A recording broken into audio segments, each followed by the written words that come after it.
Have you ever wondered how people find hope when everything just seems lost? Well, today we're going to unpack this incredible message that's resonated for centuries. We're diving into an analysis by the biblical commentator Marie-Noël Thabot, and we're going to see how four ancient texts all weave together to tell this single, timeless story about finding light in the absolute deepest darkness. And this right here, this quote is the heart of it all. It is at night that one must believe in the light. I mean, wow. It's basically saying you've got to find faith exactly when things look the most bleak. And we're about to see this idea play out on a huge scale, nationally, personally, and then, for everyone. All right, first up, a kingdom in darkness, a divided nation facing a terrifying threat.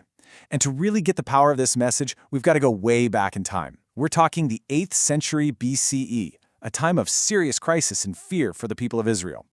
So what was actually going on back then? I mean, what was life like? Well, for starters, the nation had already been split in two for almost 200 years. Total mess.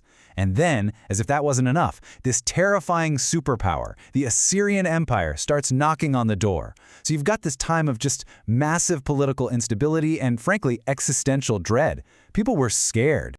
Okay, so check this out, because this detail is super important. The prophet we're about to meet, his name's Isaiah, and he's actually speaking from the southern kingdom, Judah. But his message, it's all about the northern kingdom, the one that's actively being conquered. So why? Well, a couple of reasons. First, it's pure survival, right? The south knew if the north fell, they were next on the chopping block.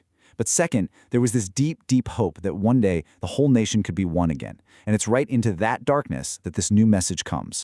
And that brings us to the prophecy of light, a promise of hope in a time of fear.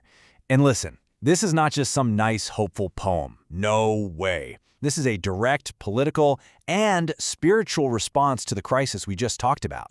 The prophet Isaiah steps up and he has a message that is, well, it's radical. The people who walked in darkness have seen a great light. This line, this is the core of everything. But here's the thing you have to understand. These weren't just pretty poetic words, not at all.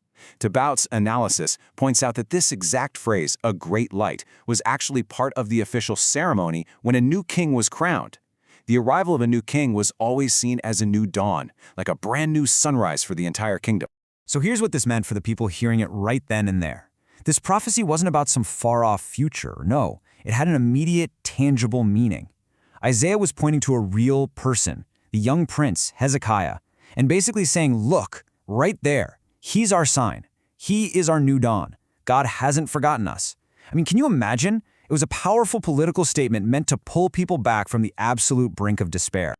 Okay, a national prophecy is one thing, but how does an individual person, or even a whole community, actually hold on to that hope when you're surrounded by fear? Well, the next text we're going to look at, a psalm, kind of gives us the playbook.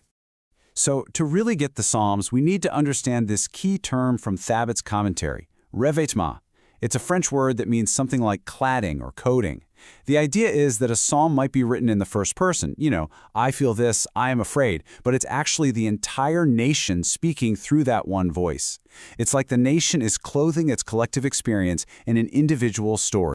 And what this does is it presents everyone with a choice. The Psalms hold up two different models. On one hand, you could be like King David. I mean, a flawed guy for sure, a sinner, but someone who, at the end of the day, always trusted God was there. That's the ideal. Or you could be like King Ahaz, who, as Isaiah describes it, totally panicked. His heart trembled like the trees of the forest. The psalm is basically inviting the entire nation to pick a side. Are you going to follow David's path of trust or Ahaz's path of fear? So how do you build that kind of trust? Well, it all comes down to memory. Isaiah tells the people, hey, remember the day of Midian. This was a legendary battle where this tiny, faithful army miraculously beat a massive enemy. See, hope isn't just blind optimism. It's courage for the future that's built on a crystal clear memory of how you were saved in the past. All right, now let's hit the fast forward button. We're jumping forward about 800 years, and the context has totally changed. The threat isn't some foreign empire anymore. Now the darkness is coming from inside the house. We're talking about the early Christian community in Corinth, and let me tell you, things are a mess. What was happening was the whole community was breaking apart into, well, basically fan clubs. You had people saying, oh, I belong to Paul. Others were like, nope, I'm with Apollos. Then you had the I belong to Peter crowd, and some people even tried to get all high and mighty by saying, well, I belong to Christ. And the Apostle Paul sees this and just thinks it's a complete betrayal of who they're supposed to be. And his response? It is sharp, it is direct, and it cuts right to the heart of the problem. He asks these rapid-fire rhetorical questions to just shock them back to reality. Is Christ divided? Was Paul crucified for you? Was it in Paul's name that you were baptized? He's reminding them, hey, you weren't baptized into a fan club. You were united to Christ. For Paul, this kind of internal division is just another way of walking in darkness. So, let's recap. We've seen a nation in darkness, a promise of light, and a community struggling with its own shadows. And now we get to the Gospel of Matthew, which takes all of these threads and pulls them together in a stunning climax. Okay, you have to pay really close attention to the geography here. Matthew makes a super specific point of telling us exactly where Jesus starts his work, in Galilee, in the old lands of Zebulun and Naphtali. Now, why would he mention these ancient, almost forgotten tribal names?